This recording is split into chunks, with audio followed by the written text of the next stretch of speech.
What starts here changes the world. I have a few suggestions that may help you on your way to a better world.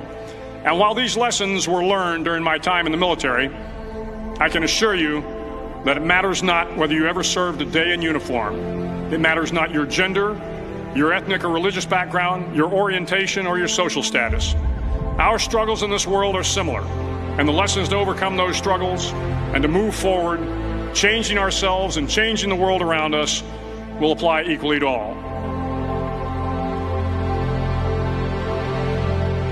So here are the 10 lessons I learned from basic SEAL training that hopefully will be of value to you as you move forward in life.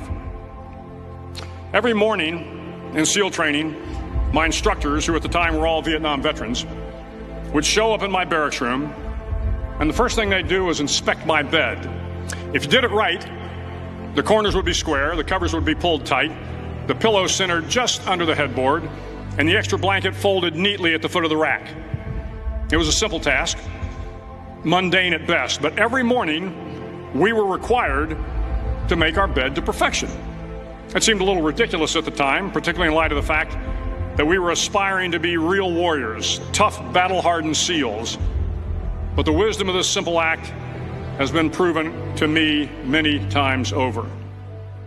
If you make your bed every morning, you will have accomplished the first task of the day. It will give you a small sense of pride, and it will encourage you to do another task, and another, and another. And by the end of the day, that one task completed will have turned into many tasks completed. Making your bed will also reinforce the fact that the little things in life matter. If you can't do the little things right, you'll never be able to do the big things right. And if by chance you have a miserable day, you will come home to a bed that is made, that you made. And a made bed gives you encouragement that tomorrow will be better. So if you want to change the world, start off by making your bed.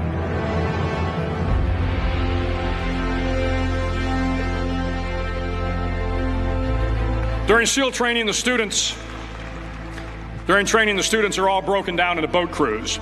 Each crew is 7 students, 3 on each side of a small rubber boat, and 1 coxswain to help guide the dinghy. Every day, your boat crew forms up on the beach and is instructed to get through the surf zone and paddle several miles down the coast. In the winter, the surf off San Diego can get to be 8 to 10 feet high, and it is exceedingly difficult to paddle through the plunging surf unless everyone digs in. Every paddle must be synchronized to the stroke count of the coxswain. Everyone must exert equal effort, or the boat will turn against the wave and be unceremoniously dumped back on the beach. For the boat to make it to its destination, everyone must paddle. You can't change the world alone. You will need some help. And to truly get from your starting point to your destination takes friends, colleagues, the goodwill of strangers, and a strong coxswain to guide you.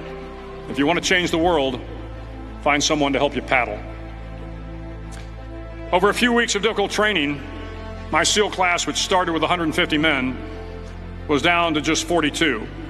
There were now 6 boat crews of 7 men each. I was in the boat with the tall guys, but the best boat crew we had was made up of the little guys, the Munchkin crew, we called them. No one was over 5'5". The Munchkin boat crew had 1 American Indian, 1 African American, 1 Polish American, 1 Greek American, 1 Italian American, and 2 tough kids from the Midwest. They out-paddled, outran, and outswam all the other boat crews. The big men in the other boat crews would always make good-natured fun of the tiny little flippers the Munchkins put on their tiny little feet prior to every swim. But somehow these little guys from every corner of the nation and the world always had the last laugh, swimming faster than everyone and reaching the shore long before the rest of us. SEAL training was a great equalizer. Nothing mattered but your will to succeed, not your color, not your ethnic background, not your education, not your social status. If you want to change the world, measure a person by the size of their heart, not by the size of their flippers. Hello, everybody, and sorry, welcome to the Karis Project podcast. Wow, got something in my throat today.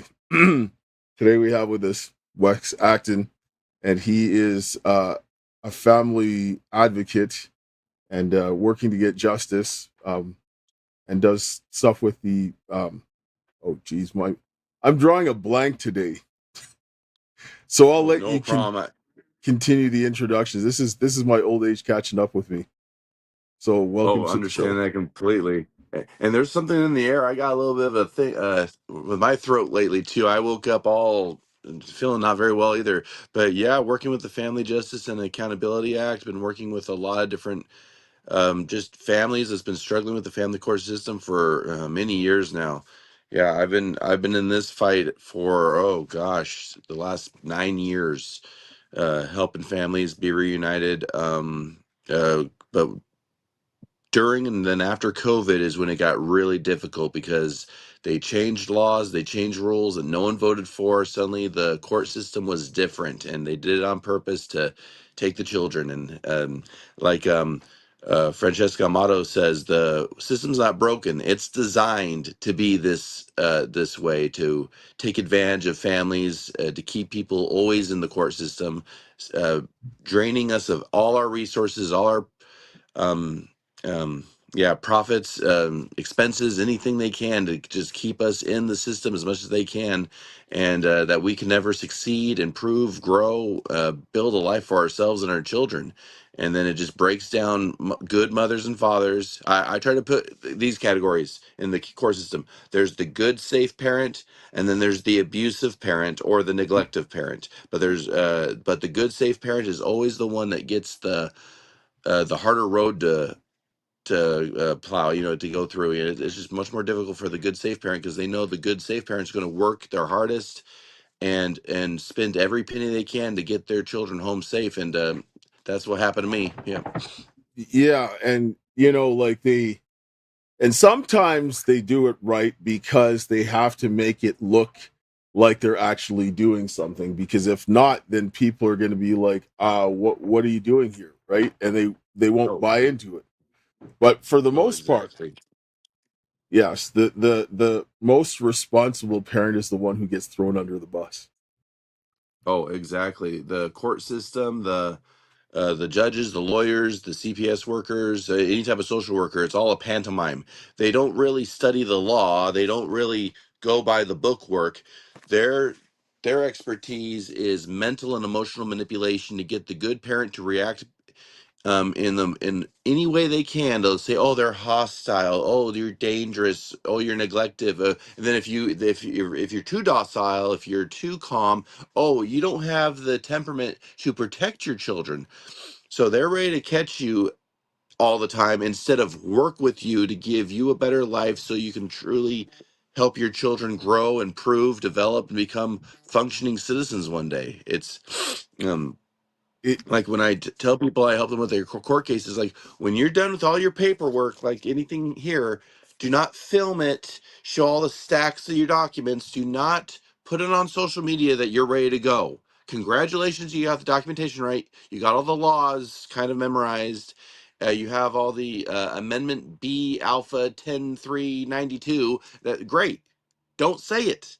Read the art of war. Do not tell the enemy you're attacking the north wall. Yeah, so that's what I tell people. And then make sure when you go to court, raise your hand, be professional, be calm, be direct. I even tell people when you're going to give a vocal presentation, make sure you rehearse it verbally out loud in front of a mirror so you don't accidentally stutter, say something wrong. You might feel like you're going crazy. You might feel like you're being whatever, but it's good to get that rhythm in your voice downright so you don't crack up at the wrong time. Some people, they'll say it the first time and then they'll start getting too emotional. Then the judge or the lawyer will say, oh, they're using emotional manipulation on the court system. What do they call that exactly? Trying to plea to the court's good nature or something, and they'll yes, they'll use that as that you're trying to manipulate the court with your emotions or tears. you know, So I was like, that's why you try to rehearse it a little bit. yeah, and like when I sit down and say, most people don't know when to tell people what they're doing, because most people just do it and get buried. If I announce what I'm doing, it's because I want to force a reaction, right? Because people will give up their hands when they know what you're doing, and you'll see all that stuff and so forth. And it's like, oh, well, you just exposed yourself. Thank you. Right. Exactly.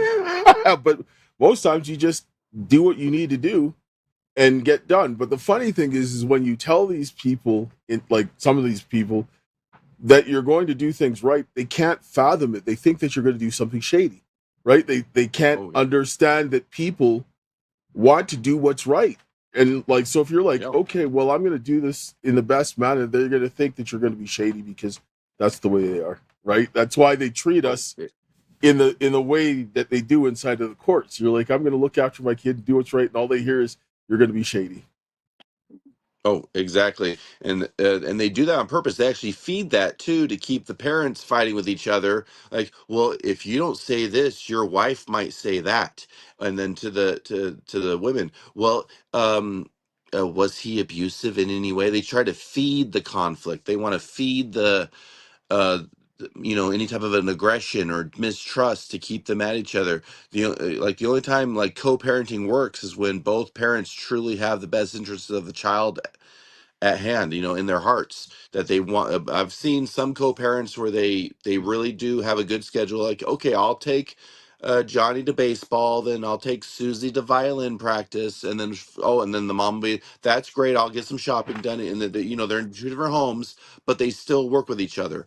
Unfortunately, the court system really tries to destroy that, because then once they're functioning co-parents or anything like that, the court system has no power over them. They want that conflict to keep to keep the contention going. So one parent will make a mistake with the children. The other parent gets blamed. Oh, why didn't you see this? Why you weren't ready for this? Oh, you're a neglective parent because you didn't report the other parent.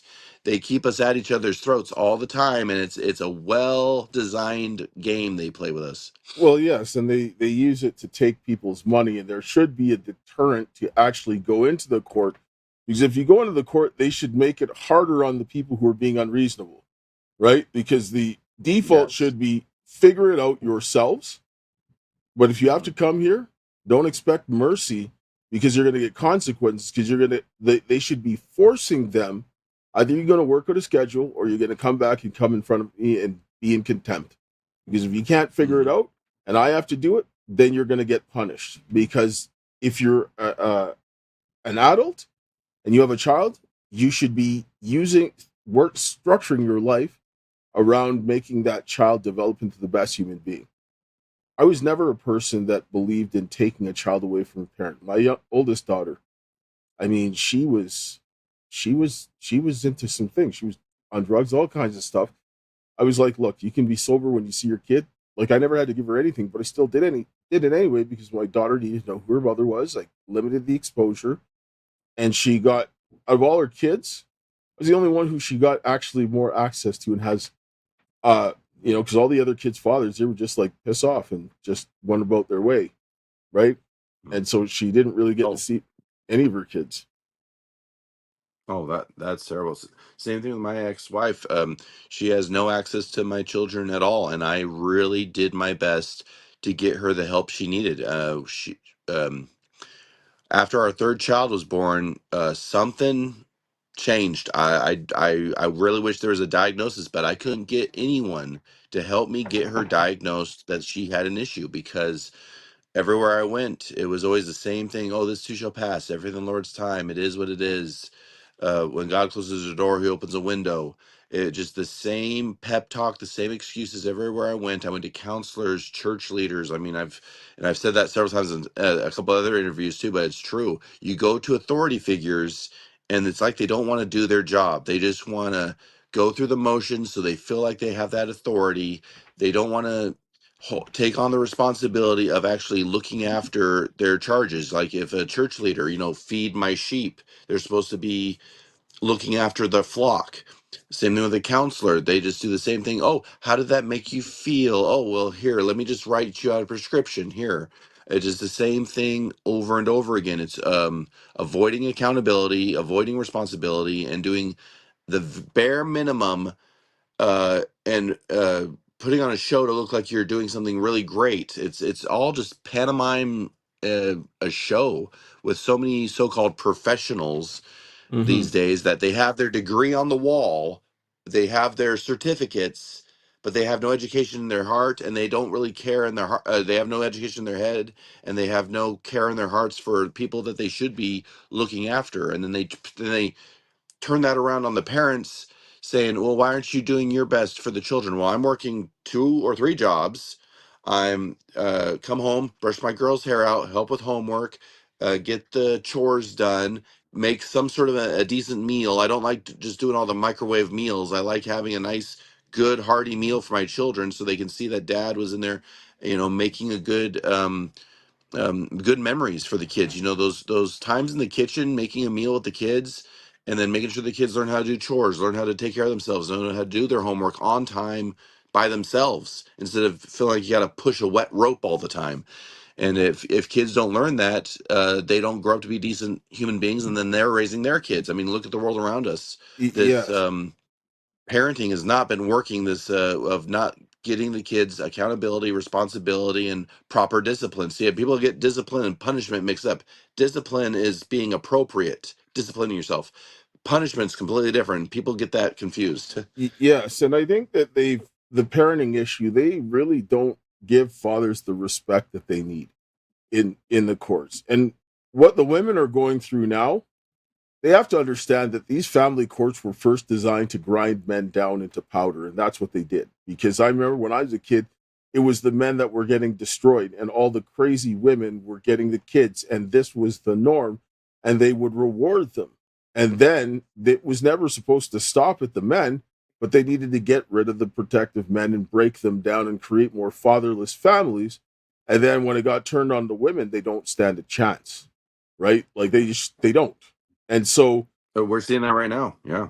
that's exactly it. And so, like, they talk about single parents. If there was a parent that's supposed to raise the child by itself, you're better off to have the father be the single parent than the mother. It's not even a contest, not even close, because the women, when you watch them, when they go through the trauma and the stress, they break down.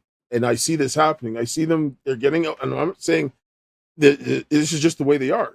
Women are important, but they can't do the work as men. They don't have that same the ability to go through that adversity and keep going. Because like when they're like, I'm overwhelmed and I shut down for days, I'm like, I don't know what that is. Like, I mean, Well, that like the just doesn't. delegating.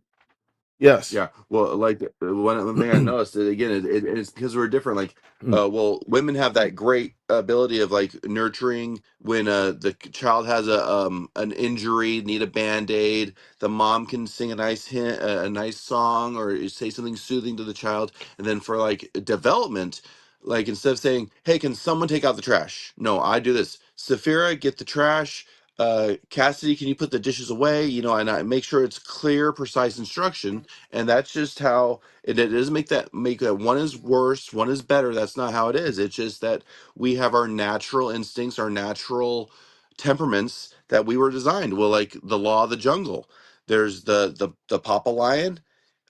He protects the pride. The mom lion looks after the cubs and protects it. And then just different things. And then there's the gotta be, like I said, that discipline where um well, I got a couple members of my family that they're well. My mom's a great example of this. She was a very good nurturer.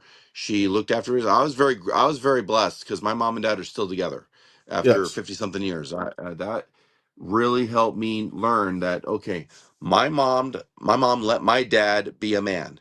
My mom made sure that my dad came home when he had to be tough. He was tough when he had to be show us respect, and he made sure that we respected our mom. We did not pop off to our mom, or and Well, then my mom, she showed me how to be caring, nurturing. That's one thing that's really helped me with raising 3 daughters, is I think I can balance that a little bit, that that children need. They need that balance of the masculine and the feminine, or they just they lose it. So yeah, we've seen that in society here lately, where they broke down good men, made it like they're toxic masculine, when really they're just masculine and good. And they had to compare us all to the bad ones that did things wrong. And now it's flipped. It's like every 10 years they destroy the good men. Now we see it destroying the good moms. And it's like it's been programmed that way. well, you look at it this way. women, they have to lay down the foundation of the child's mind, the way they think and their character. That's what they do because they have the bond from when the baby grows and the child naturally clings to them and so forth. But they need the man there for them to be the best at their job because they can't do that and still go out and work and do all of these things and then be ineffective. They're spread too thin. They just are. And that's where this is why when you see single parent house, because you don't want single parent households, you want mother and father. But in single parent households, single parent fathers do almost as well as two parent families, and single mothers are far less, and that's because they don't have that ability. They don't have to try to do what the man does. They're going to burn themselves out, and they're not going to do it anywhere near as sufficient, and then it's going to translate into their kids. Men are just like, well, I can't do this. I'm just going to have to figure out whatever I can do instead of doing both roles, because I know I can't do that stuff, but women, they go ahead and try, and then you have like feminism saying, oh, you can do both roles. Like, no, you're lying. Yeah. Right? Like, so ideally two to work together and get that out. But I mean, there's no money in working together, right?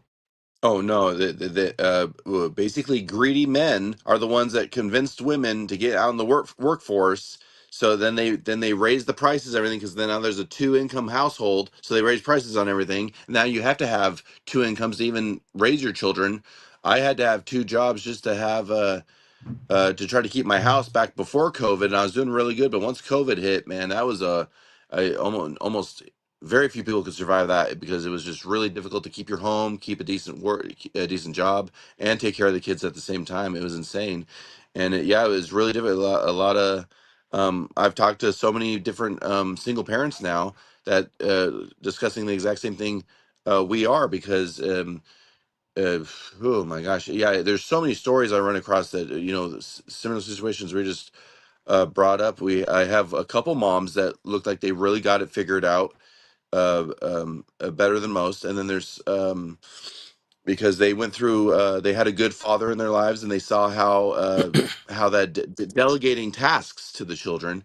And Mm-hmm. then there's some that they were just never raised. They were just never raised to do everything. Everyone got a trophy. You were made to feel good on everything you did, and it just this spoon feeding way of parenting lately did not work because we got so many adults now. They don't know how to be parents. They don't know, and then now they're raising that these children are raising children. And it's really sad because I was raised very old fashioned. You get up, you get moving, you get to work. My dad was a tank commander in the military, so I mean tough dude.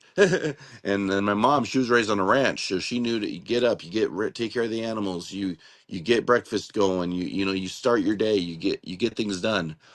And even though I'm not that way anymore, the court system breaks you down to the point it's hard to function. Yeah, like I'm a man. I'm a pretty tough guy at times, but the court system messes you up to the point you have nightmares all the time. Like today, try to get ready for the podcast today. I woke up several times looking at my phone, making sure I was um, getting ready for anything that's going to happen. I'm always wondering what's the next surprise, the next trap that the court system lays out. Because when I was trying to get my kids back, it was always another a surprise appointment all the time. So it makes you paranoid all the time. What what's the schedule today? Because you always feel like you're gonna be in trouble because I just missed a simple um eye appointment for my son. And it was a simple eye appointment, nothing that big of a deal, but it affects you now because whenever you miss an appointment, you're like this, I'm about ready to lose my children. From the court system because they have all those surprise appointments on you. Yeah. So yeah, it's just funny how they keep breaking down parents to the point they can't function, and then they punish the parents when when they break you down, then they punish you for not healing properly. Yeah. Yeah. And I mean, like, I understand this because I had both of my daughters had unwarranted state intervention. My oldest daughter from Child and Family Services never gave any reason, just lied about everything, and then they were forced to give her back after I went ahead and did all of the stuff, documented things. Took 3.5 years. Then with my youngest daughter, I mean, they went through this with the family court, and like everything I said was wrong. Everything she said was right, even though there was clear lies and contradictions in the affidavits that made no sense. Right? Like, oh well, he has a hard time doing simple tasks, but he graduated from mechanical engineering. Right? Like, I'm like, are you serious? Did you really serious? And like, oh, he has a hard time dealing with kids, but I raised the child as a single parent, a whole child that, right? I had to show you how to bath a baby because you didn't know how to do it and you were afraid. So I did that and showed you because whatever, we're supposed to be raising a kid together and all these things. And would make all of these things about, you know, rules for me but not for thee, but because the judges wanted to punish me because of my political opinion, they use that as an issue, and then they're like, oh well, he says that he might be suicidal. I'm like, I didn't say that. I said if I didn't love Jesus and I wasn't a Christian, I would might have done that if throughout these struggles, but I wouldn't do that because I'm a Christian. I don't believe in that, and I said that plainly. I was just basically articulating how bad the situation was. And so he was just saying, "Oh well, he has mental health issues." I said, "Really? Where? Where did I say that?" Right? And then when I mentioned the fact of her cousins getting caught trying to stick the penis in the mouth of the other one in secret, like, well, oh, if that's really the case, then that's a bad thing. Well, really? So why aren't you investigating that? Right? Because I was there when that happened. Right? Oh, Oh yeah, they always try to find a way to flip it around on you instead of focusing on the situation at hand, finding a pathway to success, solutions, progress, what works. No, they want to not all, but several of them want to twist it around all the time. And then the court system later on, when I had to prove that my kids were developing everything, and I mentioned it was very difficult for me to get work for some reason, and it was amazing. This now again, this is not trying to do the gender war on some things, but it was funny how I noticed when it came to my ex-wife or someone, when it was anyone else taking care of the kids, with certain women, it was, oh, then it's the toughest job in the world. I'm taking care of my 4 children by myself for many years, and I can't find decent work. Oh, I found the excuse to be lazy. I'm like, 4 children by myself, and then I get this, well, I'm a single parent of two. I'm like, 4 children by myself. No, very little help. My mom and dad were great daycare. I can drop them off at my parents' house back when I had my own house and stuff like that when I had to run off and do a job. But it was just funny how it always gets spun around. Where 1 minute it's, sorry, the most difficult job in the world, but then like members of my own family would say, Wes, do you need someone um to hold your hand on everything? Do you need someone to, that need a hug? Do you need emotional support? I was like, well, it's nice because again, 4 children by myself. I mean, you guys can't handle that. As is I got some family members that wanted to make me look bad, like I was trying to make this as an excuse to not make a living, because I used to make a really good living. I used to do very well, but back to the court system, it's just that this thing called the founded finding told you about, how Yes. it just tracks you down everywhere you go and gets you in the most hostile, the most dangerous jobs possible. Yeah, I think I showed you before. I mean, I got electrocuted, my fingernails there. Mm-hmm. Almost lost my hand. That's why I have problems. I stutter every now and then because I got electrocuted really bad building those data centers for Bitcoin years ago. And found out that found out from CPS workers, different lawyers, people who know the system, that got tired of it and they wanted to whistleblow. They wanted to explain what they noticed was happening to good parents, good moms and dads, to break them down. And then if you get broken down, like you said, oh, you're suicidal. No, I'm not suicidal, but I don't have that will to live. I don't have that will to get out of bed. I mean, what's the point of getting out of bed? It's just going to be another world of beating you down all day. And it's really difficult to get that get up and go attitude anymore when you're just constantly got that weight on your shoulders. Like I told some people when they say, oh, you got 4 kids, I'm like, honestly, the kids are not the tough part. It's the system, trying to survive the system, that's the tough part. Oh If it yes. was the way it was years ago, it wouldn't be so bad. But you have to have the kids in different programs, dentist appointments, doctor's appointments. Make sure their hair's right. They got to be have a new set of clothes every day, because if they wear the clothes uh 2 days in a row, the teachers are all, Mr. Acton, we noticed the kids are wearing the same clothes. Are they being properly taken care of? Like, yes, it's just I got home really late last night and I didn't have a chance to fold it out, because I had to do a lot of very strong, hard manual labor jobs, and it wears you down at the end of the day, because I'm not in front of a desk answering a phone. I'm not a cashier. I know cashiers, it's kind of tough. They got to stand there all day.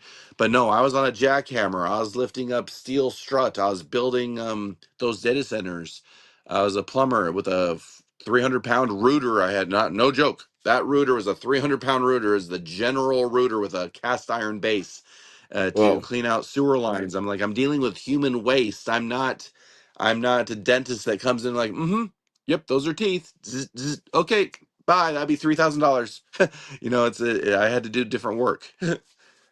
Yeah, yeah, and I mean, like at the end of the day, when you look at what's going on, like I mean, they're just doing everything they can to try to destroy people, right? And that's really it. And we have to remember that, like, um, we have to just not give into that, because these guys, they will do everything they can to try to aggravate you, and then when they do, they're like, "Oh, you see, they were violent. That's right, they were violent," and so forth, right? And then I get this where you have the um people coming in and saying that, oh well, at least she's with the mother, and Yeah. I'm like the one who tried to like get rid of me and my daughter to just take her kid and destroy her life intentionally. That one, no, that's Mhm. abuse. You put somebody with an abuser that's willing to go through that length to go ahead and destroy someone, to deprive the child of their parent. Because I always thought in my mind, no matter how much I had issues with you, my love for my child is greater than any dislike that I have for you. And so a child needs to have both of their parents. And I was never, ever in the mindset that I would ever take away a child from his parents. Even if I got full custody, I would still let them see that. That is just the way it is. Right? Now, Yep. I mean, I haven't seen my daughter for 6 years, almost 6 years. And she's just turned 7. Right? Don't even get to a picture. I have to pay child support, but I don't get to see nothing, no phone call, nothing. Or is she concerned? And they're just gaslighting the kid. Oh, your dad ran away. He doesn't care about you. All that kind of nonsense, right? Your dad's crazy. Mm. This and that, right? But the funny Oh, yeah. thing is, my daughter's older cousin is a girl. They said her mom ran off and did the same thing, and I was like, yeah, really? I don't think so. I don't buy it. After seeing what they did, no. Oh, no, Yeah, it's a well laid out plan to destroy the good safe parent. It's every time, and I've noticed this loop, and that's what a couple ex CPS workers I met last year. I was at a conference down um in Miami, for Dr. Charlie Ward, and we found out what all the things the system's doing. I mean, I can go down that rabbit hole, but the main thing was how we ran into some ex-workers, cops, lawyers, social workers, even a judge that was telling us how they laid everything out to basically destroy the good safe parent in a way that they can't function again. Like me, I'm not the man I used to be. I can still get things done, like in the advocacy work that I've been doing, trying to help and everything. And I'm not a legal I'm not, I don't have a certificate. I just do things out of the goodness of my heart, because I tell people I know how to win. I won. I know what to do, even though I don't have a document or a certificate.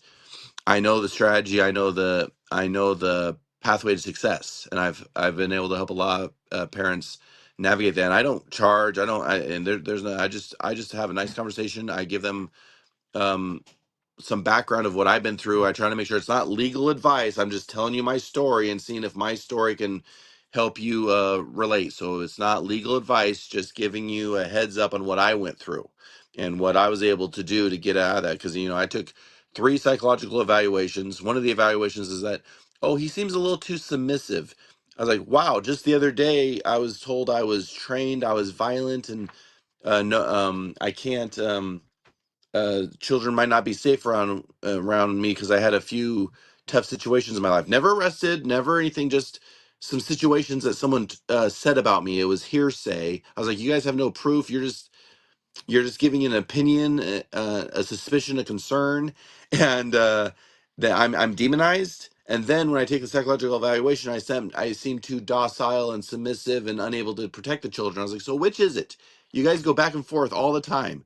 Yes. It's I, like I people think, okay, this guy, he's just a nice guy, he's a pushover. I'm like, no, I'm kind, but I'm not nice, and I'm not a pushover. I give people a lot of rope, and if you choose to climb out of the pit, that's up to you. But if you decide to harm yourself with the rope, that's your problem.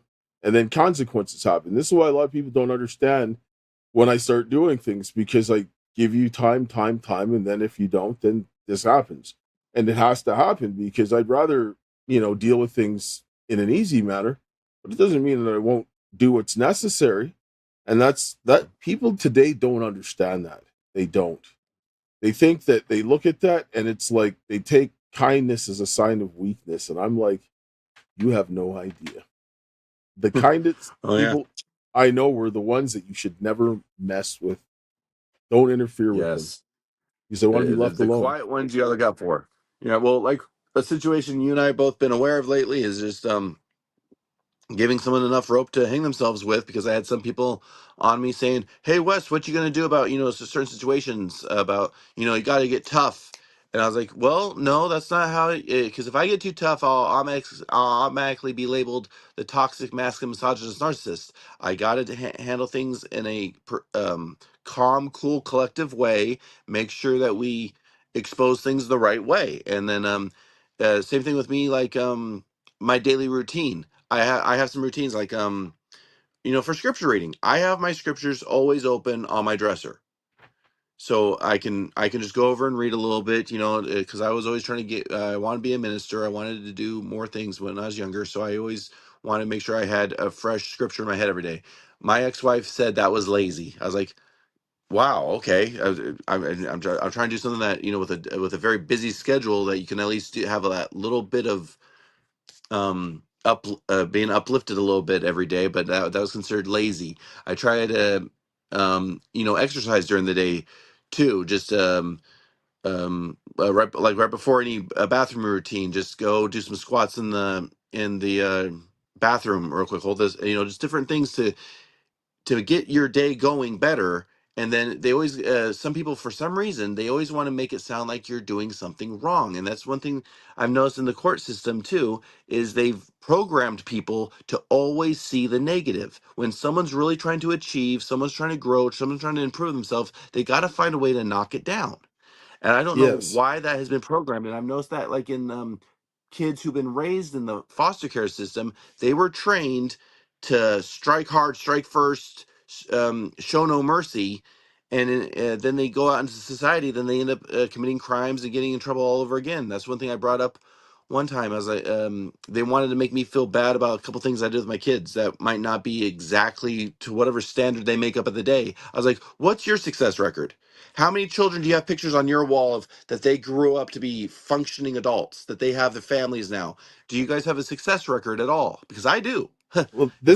this is the whole thing. They act like they. If you notice in the course, they talk about how you feel all the time. And when they tell me this, I say, listen, I'm not a woman. How I feel matters zero to me. I grew up with 5 women. I have a daughter. I have daughters. And how they're wired to feel good, I am not. My sense of well-being comes to making sure that they're protected and looked after, and everything for me is fine. I don't care how much hardship I have to go through. I will be content knowing that my loved ones are safe. So I don't operate that way.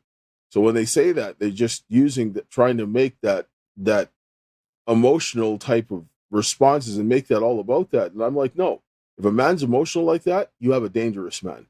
Because every man that I know that's extremely violent is extremely emotional, extremely, and Oh, can't regulate it. very exactly that. I've seen that a lot, and then they use that in the court system, like well, it's basically the program, the strong, independent, say what's on your mind, what's your truth, all that stuff, and then they take that into the courtroom and they think they can have that same emotional outburst, and then they hit that gavel and say, you're not a fit parent because you had all these emotional outbursts, and then they break into the tears. I've seen, we do some court watching every now and then suddenly once the tears start flowing, because that's what they were trained to do in school, church, if you show your emotions you can get out of trouble. Oh, you poor little dear. But once you use that in the courtroom, it's different. That's why there's so many people that have shock, that they got their lives ruined because they were trained, programmed, and groomed to always act emotional through school. What's your feelings? Express yourself. Don't let anyone hold you down. Hear me roar. And then they roar in front of a judge. And Yeah, then they lose their kids. And it's been used against them because they've been, again, programmed. Not all, but definitely quite a majority, because you can, again, look at the world around us. What's happening right now to so many families, because they've been programmed to respond a certain way, or no, they were programmed to react, not respond. yes, I like how this one guy said that they are, everyone's a reactionary now, instead yes, of taking a moment, take a breath, analyze the situation, then respond accordingly. People just react.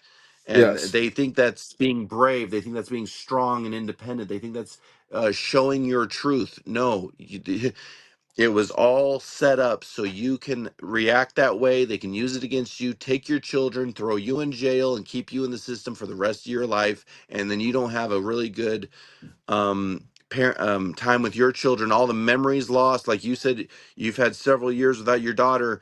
Now that's a price you could never get back. There's no amount of money that can buy a second of time Well, for anything. And that's one uh, thing I'm so grateful. I got my babies back. I managed to do that. That's why I had such a gift from God, even though I'm still going through the fire, trying to raise them, trying to take care of them and support them.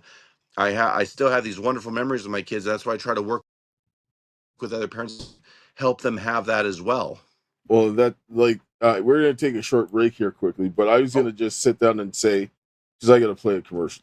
The go the ahead. uh the child, the development that they have is irreparable developmental harm by not having that parent. And this is what people are like, oh, well, yes, I miss time. But more importantly, my daughter misses the time that she needs to properly develop as a human being.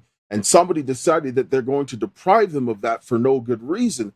And that is worse than a prison sentence. Because right now, my youngest daughter, has got a 6-year prison sentence of being deprived of her father and deprived of a development that she needs, which is going to translate into being worse than most prison sentences their entire lives.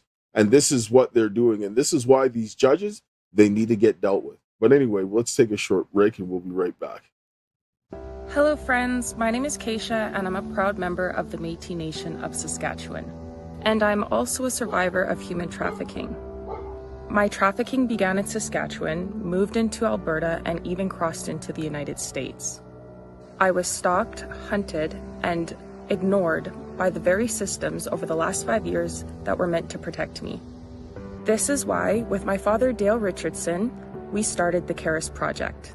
This is an Indigenous, survivor-led movement for humanity dedicated to exposing trafficking, government corruption, and holding institutions accountable. One of the most powerful tools that we are using is the petitions for redress of grievances. These are lawful constitutional actions rooted in Canadian and US law, and in treaties that tie us together across provinces, across states, and even across borders. These petitions are precedent-setting. They create a binding record. They demand accountability while representing reconciliation in action.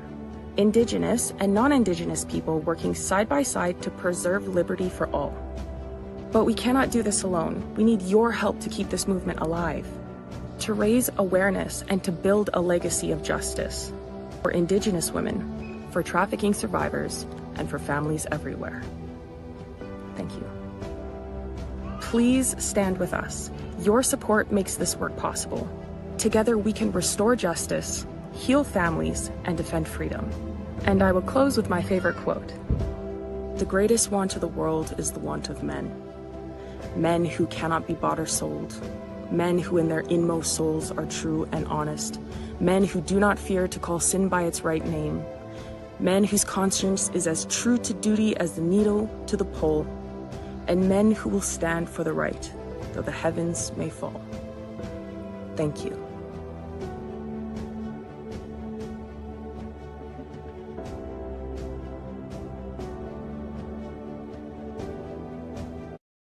All right, so we're back. So if you want to support the fight against human trafficking and all of the other things and the petitions, you can go to the QR codes or you can follow the links that are in the ticker. And we have an action plan. We've got some petitions already on a state level. We have them in Canada and so forth, because people need to go ahead and start standing up for their rights and using the lawful means to do so. And the courts are completely out of control. I mean, we've talked about this of what's happened and so forth, where it is time after time they are completely disregarding the Constitution. They don't follow the law. The family courts should be they should be dissolved and new courts instituted that are going to follow the Constitution, because they just do whatever they want. And people just say, okay, and then they're using the force of the state.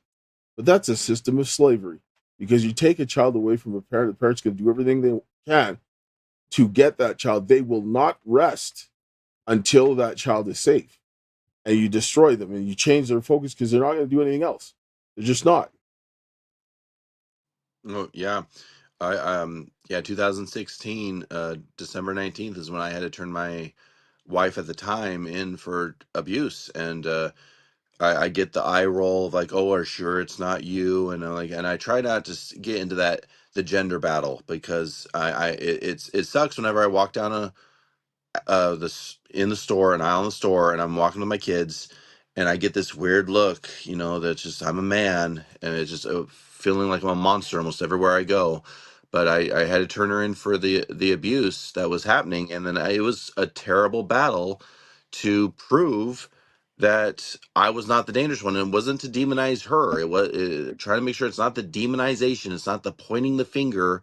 It's when someone has bad behavior, they need to be held accountable for that bad behavior. I try to teach my kids. I categorize people in very simple ways: good behavior, bad behavior, good people, bad people. Done. Leave it at that. If you're a good, hardworking, loving individual, you're my brother, my sister. If you're someone who's going out of your way to cause conflict, treat people like peasants, treat people like servants, treat people bad in some way, then I have no use for you. And it's just really difficult that they use that against us every chance they get. They punish everyone. That's why there's so many people that are there's some people staying with their abusers, or they're staying in a bad relationship. Some men I know, they're staying with a very, very toxic wife, because they're afraid if they go through the court system, they're going to end up having to pay for the house, pay for the kids, never see their kids, and the new boyfriend is going to have all the time with the kids instead of the actual father. And then there's women that are afraid to turn into the abuser, because they're afraid of the system too, because it's like they punish the one that was victimized, and they uphold the one that was actually creating the conflict. It's just it's amazing how it is, how they do that on purpose. It's no longer innocent until proven guilty. It's guilty until proven innocent, and then you're still guilty, and they still punish you. I mean, they break you down, and they keep it's just amazing. That's why it's amazing what we're part of, the punish for protecting thing. It really the title is perfect for what we go through. Yes, and it's like, I'm just gonna bring this up just so people see. Like we discussed, Mhm. this is where Yeah. I was strapped to this bed when I got arrested going into the court trying to get my kid. And then, but my daughter was already abducted, and there was another court hearing, but the same judge for like the COVID stuff, the same judge, right? And they just came in there and said, well, oh, we think he's having this and that, and people lied about this to get me strapped there, and this is how I lose everything. But then you get the people that are going to go around and they're going to be the chaos actors. And I'm sorry, but most of the time, these are women who do this. And they will come in, they will gaslight you, they will do all these things, and they will say this. And I hate to say it, but I mean, a lot of people, okay, if they see a white woman coming and complaining and saying something about a black man, you're guilty. You're guilty. That's just the way it is. I've known this from when I was a kid. People want to say, no, it's not. Well, I don't think most people are racist, but there are a lot of people are, right?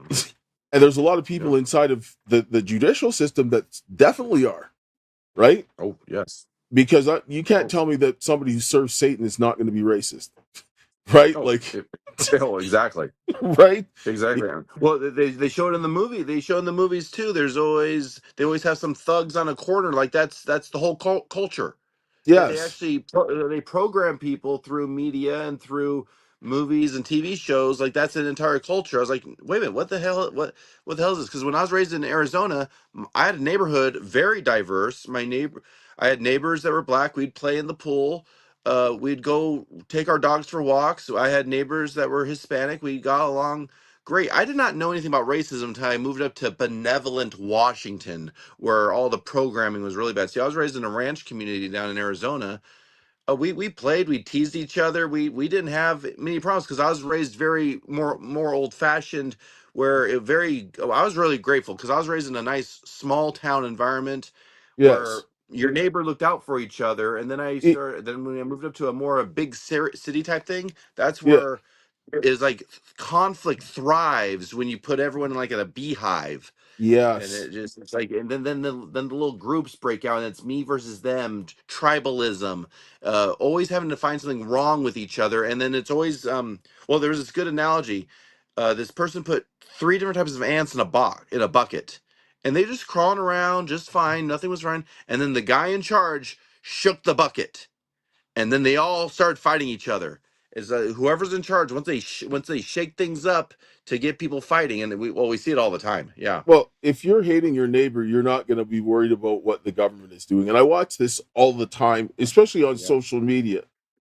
People are calling each other like I mean, every race is doing this, and they're seeing them calling each other all this and that. And I'm like, you guys are fools because the guys that are bending you guys over, you're fighting each other for the problem that they literally caused. And they are allowing you to do this so that you guys can fight each other while they just laugh all the way to the bank. And that's really the issue. And the other thing, if you can start dehumanizing any people for any reason whatsoever, it will take you down a slippery slope. And when I see the people with the highest amount of prejudices, find a pedophile. They are the most prejudiced people you will ever meet. Because if they can dehumanize anybody, they're going to go down that path and then they start dehumanizing children and they become objects to them. Right? Oh, exactly, exactly. I've been watching a lot of some new of the big names that are more philosophers that are trying to bring people together.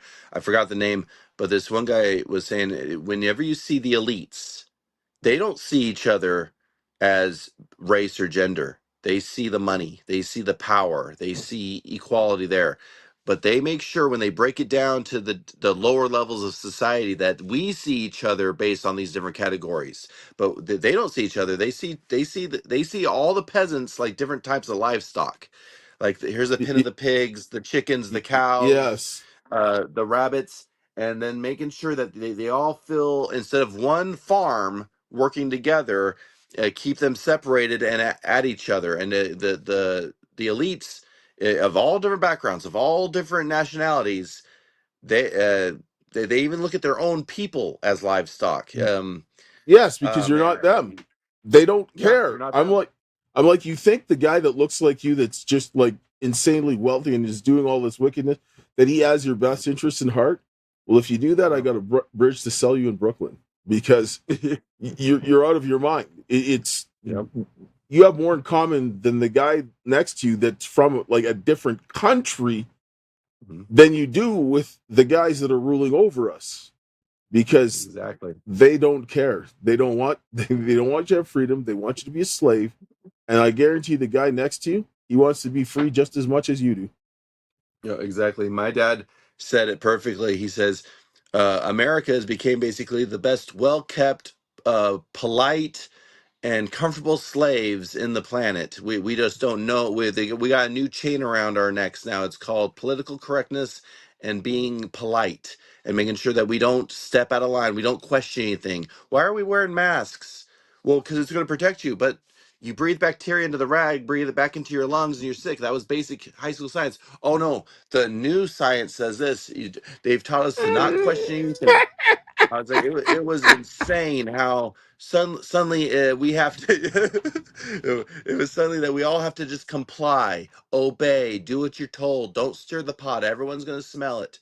The programming of society and how you see everyone have the same argument over. Like I like to watch some of the media that's more middle of the road, like Piers Morgan, Bill Maher. I try to watch some and Jason A. Smith. I try to watch a lot of the different media that's kind of middle of the road, and it's the same damn argument every single time you get. I try to watch what's going on in the world a little bit, so I'm stay aware. But it's always the same argument, always trying to stir the pot so they can get their clicks, their likes, their wealth, Yes. their manipulation, their power, their control. It's always the same thing, and it's nice now. We have quite a community of people who are waking up. We have people who are becoming more aware. It's growing every day, and again, one thing that's amazing is people from all different cultures, backgrounds. I try not to say race anymore because I mean, like Morgan Freeman said, stop talking about it. Stop bringing it up. If you want it to end, we got to end it. So I like what he said. I think he said that to Don Lemon once. Shut up about it. That's what he said, because if we keep bringing it up, we're like, we are one race. We're able to reproduce with each other, but we have different backgrounds and culture, and Yes. that we can respect and love. But there's some things that's different, and like, whoa, that's different. But take a time to breathe and respond and learn about someone's culture, the beauty of it, the food, the culture, the art. That there's so much amazing things all over this world, and people are so categorized to always want to strike at each other. It's primitive. It's a Y- very primitive mindset, and the human race needs to evolve someday and become better. And I don't when I say better, not like, oh, I'm better than you, but better, grow, y- improve. We gotta.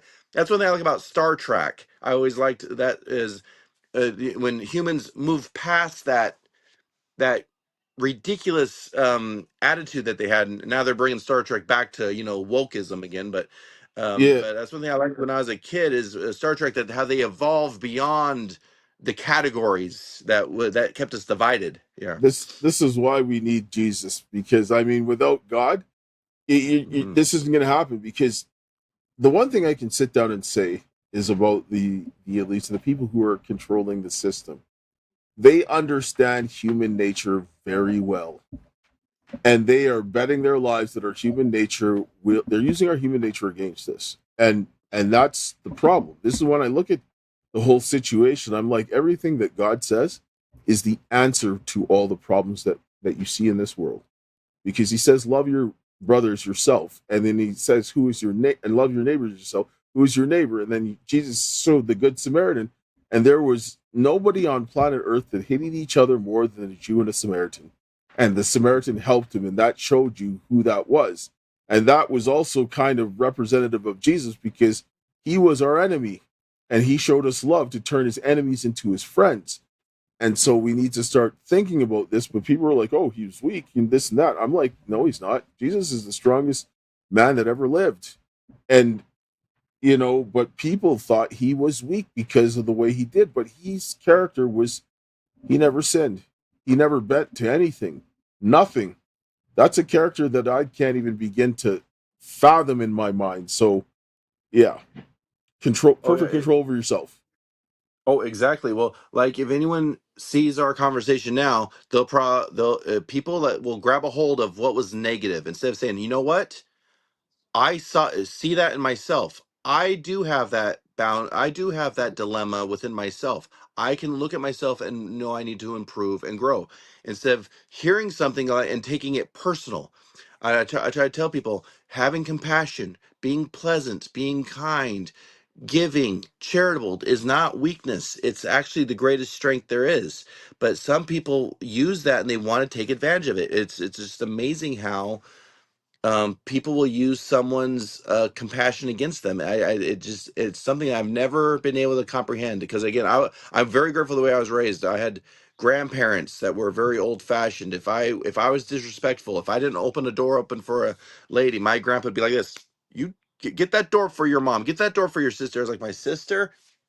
Okay, yes. He didn't. I wasn't beat like anything, but I'd get a little smack saying, you straighten up, you be a good gentleman. You know. I look at it this way. I look at the life of Jesus. And Jesus Mhm. went and helped a lot of people. And like, for example, the 10 lepers. The 10 lepers, 9 of them were Jews and they didn't come back. The only one who came back and thanked him was the Samaritan. But this goes to show you how people are. And so I don't worry about doing kindness to people because that's what God did. So I'm going to follow his example and do that because I want God to be able to get as many of his children. So I'll be as kind as I can to every person I meet and to show them respect and so forth that God wants me to do so. However, this is a good thing to do because if someone means to do you wrong and you've treated them kindly, it makes it very obvious that they're doing something and it makes it hard for them to do something if you're being kind for them to get aggravated. You watch people trying to do this and they say the dumbest things and they try to come on these things and hammer these things.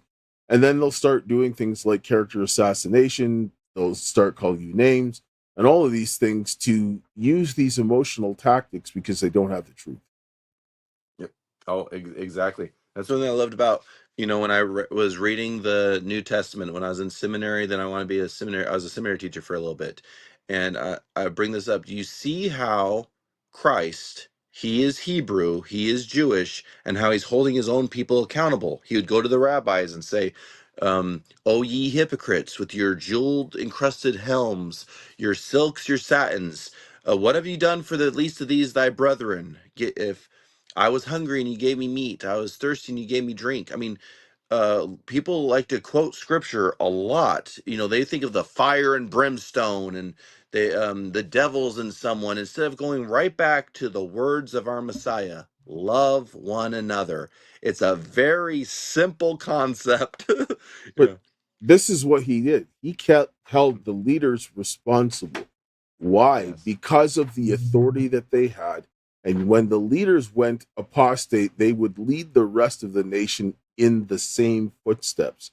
And this is why, because authority in God's kingdom doesn't mean what we think of it here. Here, look at authority. You think of man standing at the top and barking out orders. In God, when you have authority, you have the greater your responsibility, and it's servant leadership. Because Jesus said when he was washing their feet, he goes, these people are doing this and they're lording over people, and he's like, but that's not going to be the way it is with you, because you're going to lead by serving. So when you listen to how the feminist movement portrays men and saying that they want the women to have the position of men, they did what the devil did. They want to have he wanted God's power without his character or his responsibility.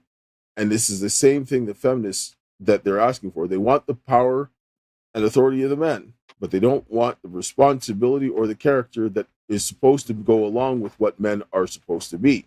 They look at the wicked men and they say, well, this is the way all men are. Well, that's really not the case.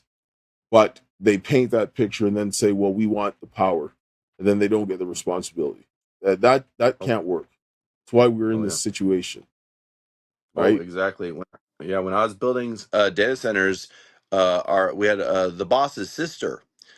Now she came in and did a great job. She would work with us. She'd actually go get a shovel and start working with us. And she wasn't little Miss Strong and Independent. Then another one would show up, and just she would be throwing out the slurs. She was out there just trying to be tough. She had her hair was buzzed. She dressed like the tough guy.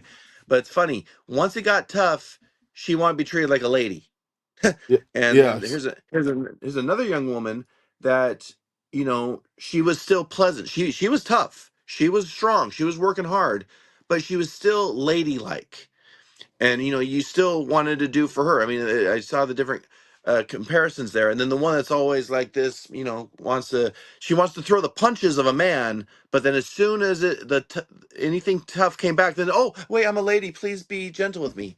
It's just amazing, the hypocrisy, and all different types Yes, of people. They want to have that tough attitude and throw out the slurs, throw the tough talk. You need to get this going. Oh, you need to take instructions better. I'm going to they're get like with you. Schrodinger's cat, both alive and dead at the same time, right? Exactly. And They're as both the soon as it victim gets and tough, yeah, empowered at the same time. they want to be they want to play the victim and the authoritarian at the exact same time. And as soon as it gets tough, then they're like, oh my gosh, you're being so mean to me. And I was like, oh brother, you can't. But that's one thing I noticed. Like, it was neat because you'd expect that from the boss's sister, but no. I mean, even though she had some authority, she had some influence.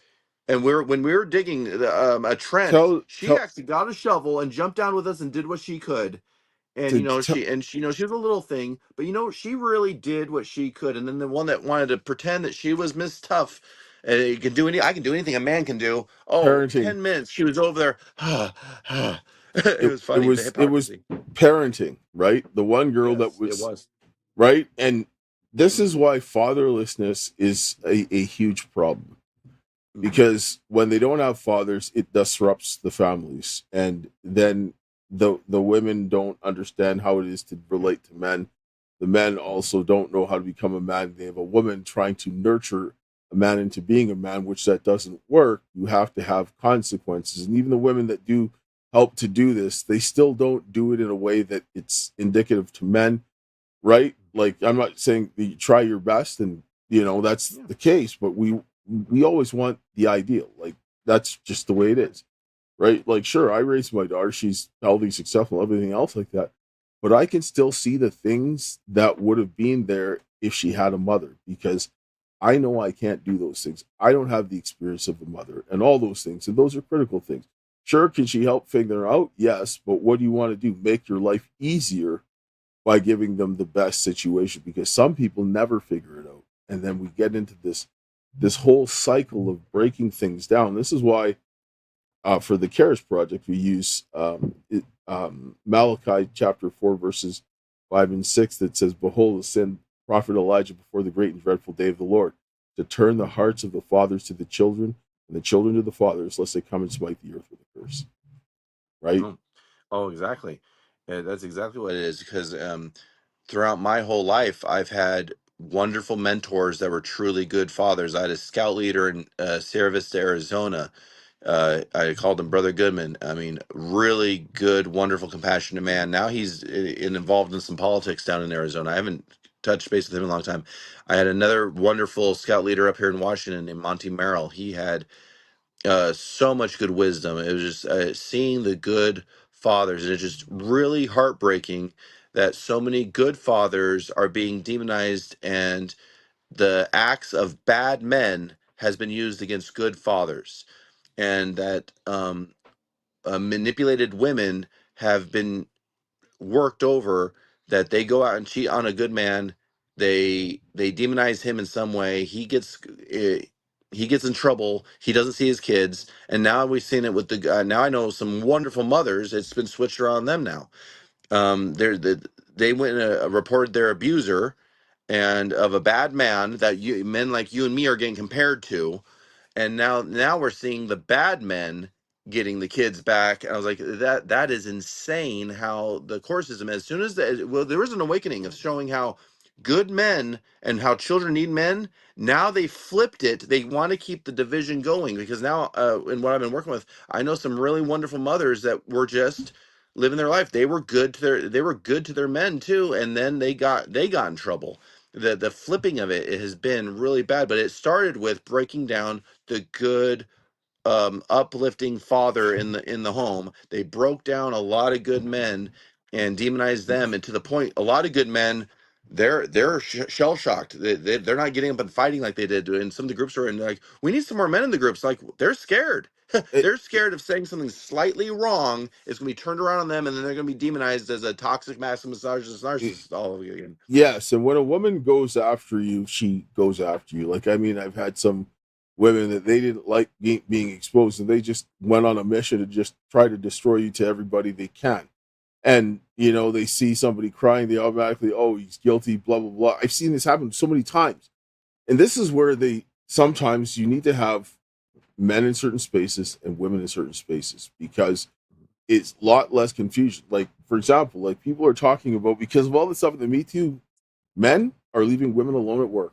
They're not coming around them. They're not talking to them. They're just leaving them alone. They're like, well, why is he doing that? Well, because he doesn't want you to sit down and say he harassed you sexually, right? Mm-hmm. So, because he's like, oh, I'm just going in to come in and ask you something, and if I accidentally touch you or brush against you, the next thing you know, or even if I don't, you're going to just make something up. So if I'm not there altogether, then I don't have to worry about it. And it's like, this is where we have to understand the way our society as a whole has changed is this has created this. There was a bunch of very power hungry women that were backed by a bunch of predatory evil men when feminism came around. And you listen to feminists, they sound like abused women, and the ones that started this. And so they went ahead and they got the average woman to push them up the chain. But the average woman is never going to get to where these women were, because they were elite women, and used them to do this. But the way that when they pushed women into male spaces, it became almost impossible to protect the women from the predatory men. And then who got the protection? And then predatory men began to banding together in groups to start taking out the strong men and the capable men that were there to protect women. And then they used women to destroy those men. And then now the women are saying, well, we need we need men to protect us, and they don't have them. The reason being, because before, when people dated, they came to your parents' house, they met your parents, you met your father, and your father would be like, no, that guy's a clown. Don't talk to him, right? And he would help filter that, not saying this is who you have to marry. He's just vetting them so that you have a higher chance of success. When we moved away from that, I went to this random stuff. Women can't see very well what men are like. They can't. They're very bad at it, and they can't see the potential in them as well, the way that men are. We're designed differently. Yeah, I see a couple TikTok videos. Why don't men approach women anymore? We're scared. I mean, I could just go through the grocery store sometimes, and I'm walking with my daughters, and I get some of the nastiest looks just from walking down the aisle of the grocery store. Again, not all. I mean, honestly, most people get along very well. Most people do, Yes. but there's those few that have those ones that have been programmed to the point they have to be hostile at every little thing. It's like they look for anything wrong. And now it's got, especially COVID really brought the worst out in some people, and it brought the best out and actually brought the best out in most learned to come together. But the ones that were already bad, they got worse, and they're the ones in front of the camera making it look like that's all of society is this way. Yes. Because when I go through the store, most people give you a smile, a head nod, but there's that one that you walk by and they're like this. Well, yes. And I'm And like, wow.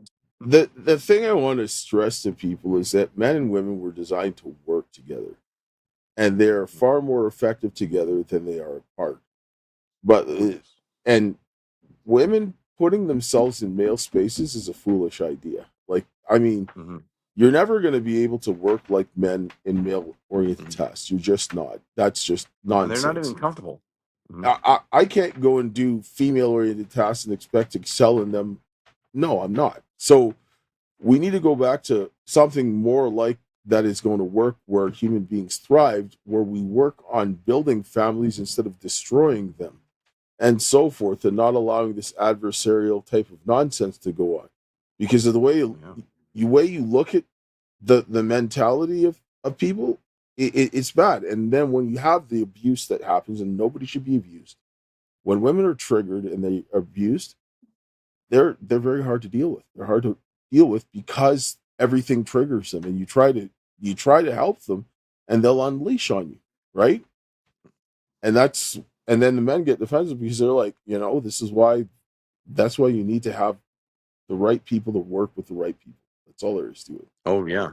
That's why when there's a conflict with whoever maybe in a relationship with, I just say, you know what, I need to walk away. I need to get my bearings. And then it flips around like, oh, then you're a coward and you're avoiding. I'm like, no, I'm going to clear my head and make sure there's no bad reactions. And I'd say it just like that. And then I was trying to be smarter. I'm like, I'm just really doing my best to make sure we can resolve the conflict in the best way. We don't need to resolve it right now. I know there's that instant gratification that some individuals need, but no, let's take a moment and address this later when we had time to think.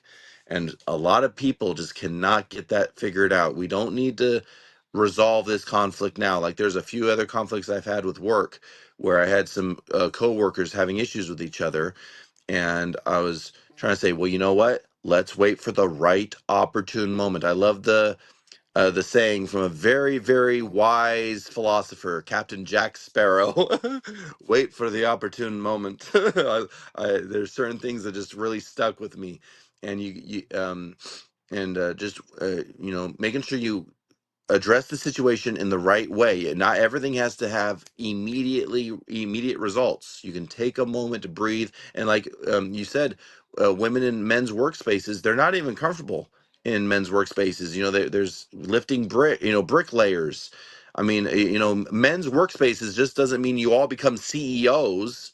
I was like, if you want to, the man's world is in a ditch, heavy equipment, electricity, dangerous situations. What the people in the high rises building the big buildings with the steel workers building skyscrapers. I mean, tell me, you really want to do that work? Men's work is not just all being CEOs, doctors, and lawyers. I mean, they think is that really what they consider the man's world? No, it's very hard manual labor. That's the man's world. That's 99% of men right there. Farmers, ranchers, welders, plumbers, electricians, dangerous, painful work. I mean, I still my arm twitches every now and then, and every now and then I stutter. But because we go through some very painful, dangerous work. I mean, that's being a father and a husband.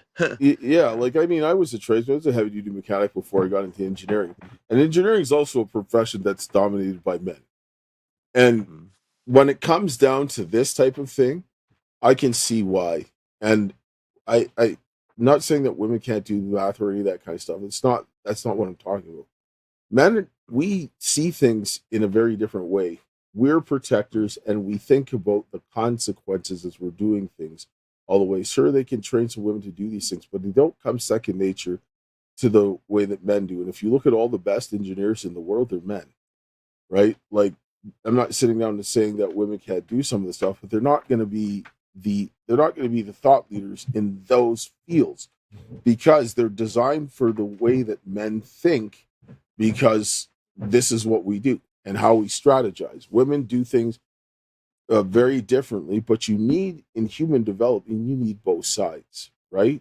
Yeah. And so we need to go back to a situation where we have more protection for some women, and our society has to change if that's going to happen, because you can't give predators free pass. And you're seeing this in the courts. This is what people don't realize. Our society is what gives the courts the ability to do what they're doing.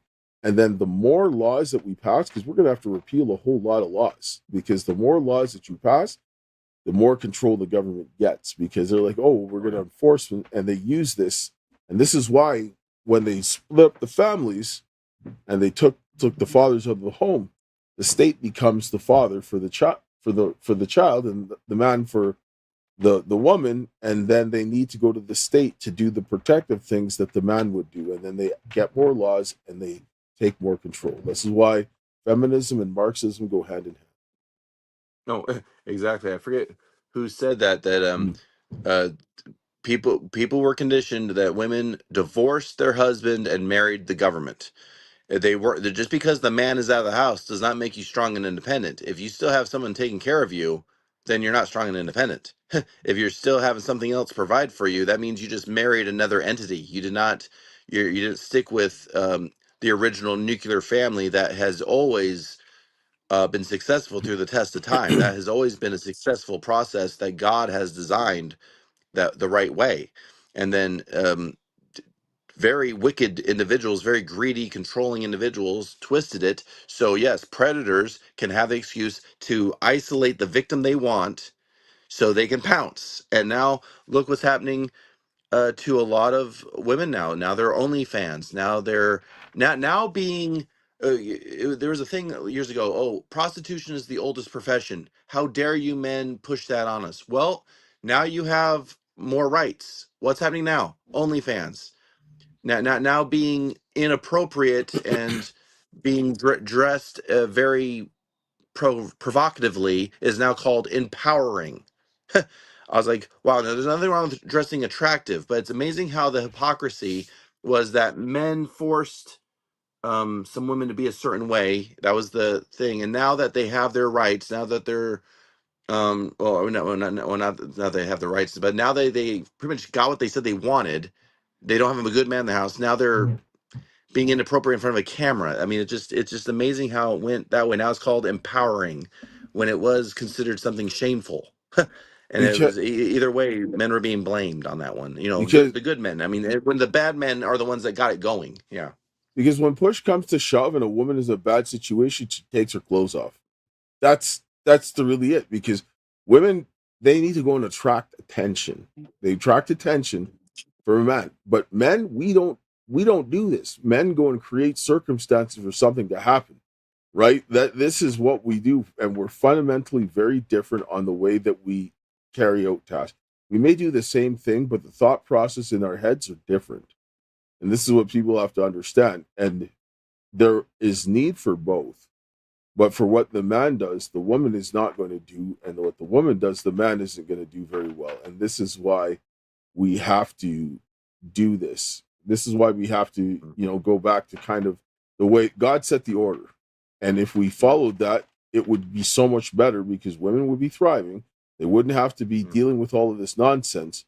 And then the families would be working together to raise kids. And even though they're not perfect, you have God at the center, you will keep trying to go back to God and learning about your spouse to honor God, right? Oh, exactly. I mean, God set it up right, because if you look at the world around us, it's not working. People are some people are going to be offended with our conversation right now. But the fact of the matter is, it's not working. You cannot go against nature. You cannot go against instinct. You cannot go against not programming, but design. We were designed a certain way. You cannot go against God's design and expect it to work. I mean, again, look at the world. The way they've tried to program everyone, it's not working. And again, like you said, not perfect, but at least steadily improving, growing, understanding, seeing how both are of value, both working. A bird needs a right wing and a left wing to fly. It works better when you're working hand in hand together in what your skill sets are, your abilities, your instincts, and how you are designed. And there's nothing to look down on one and uplift another.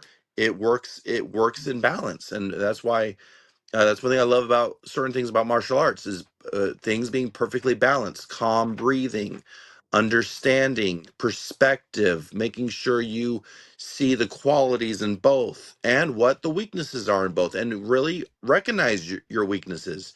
Take a minute to look in the mirror and say, you know what, I can do better on that. One of my church leaders said this: know your sin. Of the seven deadly sins, know what you got to work on. What are you having issues with?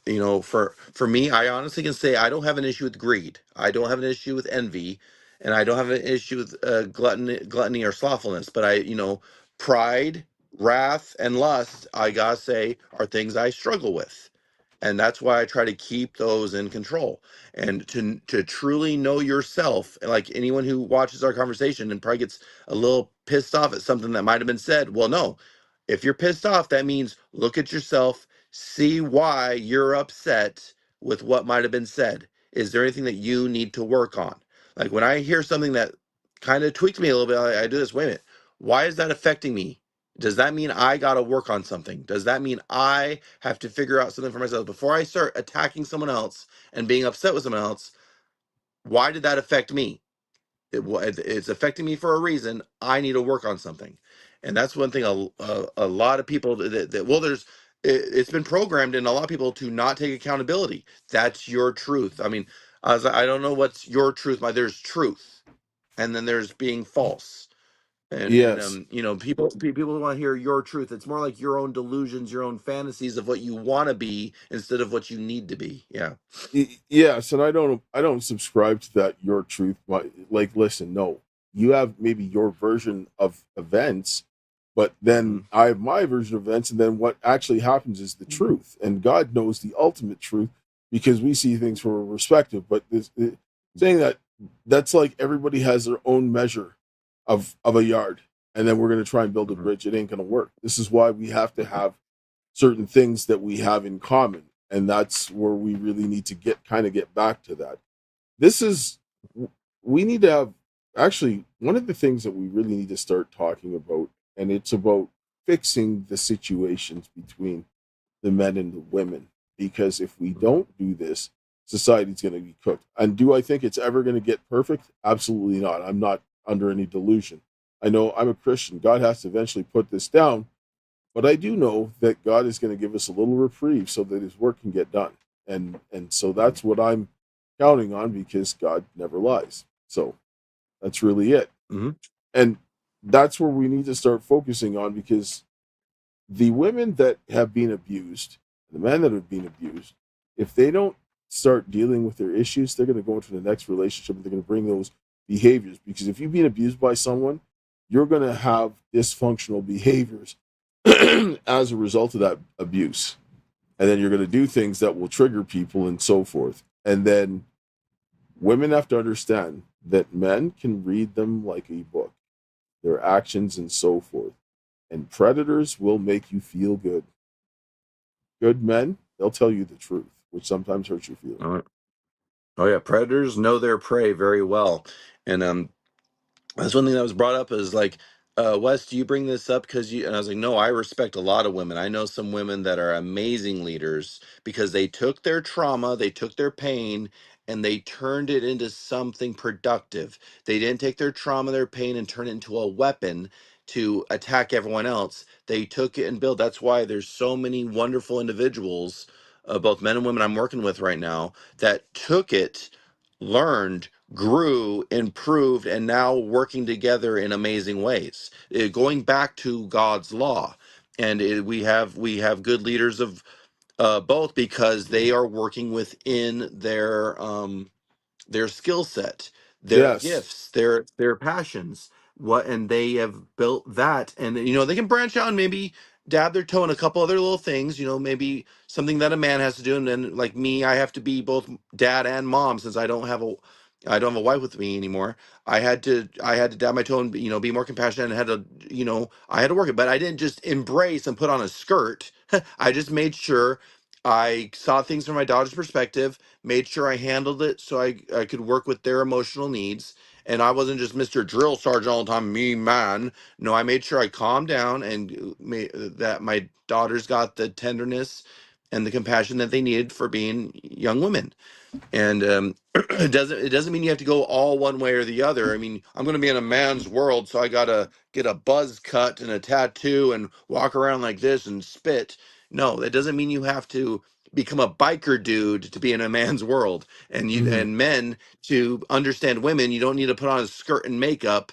I mean, you don't have to go from one extreme to another. Just have compassion, understanding, empathy, and not to the point like, oh, I'm an empath.